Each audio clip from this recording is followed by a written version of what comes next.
નમસ્કાર, હું છું જાવેદ સૈયદ. આપ જોઈ રહ્યા છો ન્યૂઝ ફોર ઇન્ડિયા. વાત કરીશું ભાવનગરમાં થયેલા મારામારીના કેસની. ભાવનગર શહેરમાં 3 દિવસ પૂર્વે નવાપુરામાં એક જ કોમના બે જૂથ વચ્ચે માથાકૂટ સર્જાઈ હતી. જે તે સમયે પોલીસ વિભાગે પૂરતી તકેદારી રાખતા વધુ હિંસા અટકી હતી. ત્યારે આજે ફરી બંને પક્ષ વચ્ચે મારામારી થઈ. મારામારીની આ ઘટનામાં લોકોની ભારે ભીડ ઉમટી પડી હતી. નવાપુરાના જાહેર રોડ ઉપર બનતા લોકોમાં નાસભાગ મચી જવા પામી હતી. હાલ આ સમગ્ર મામલે ઘટનામાં બંને પક્ષોને ઈજા પહોંચતા સારવાર અર્થે સરટી હોસ્પિટલમાં ખસેડવામાં આવ્યા છે. શું છે સમગ્ર મામલો, જોઈએ આ રિપોર્ટમાં.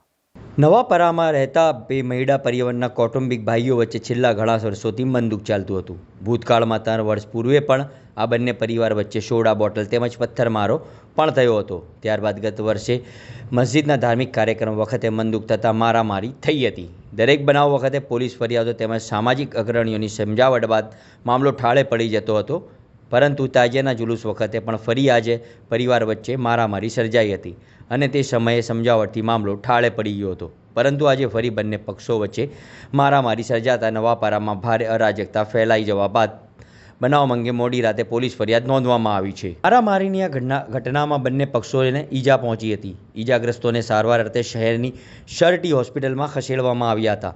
ત્યારે હોસ્પિટલમાં પણ ફરી મારામારી સર્જાતા હોસ્પિટલની સલામતી સામે પણ પ્રશ્નો ઊભા થયા હતા.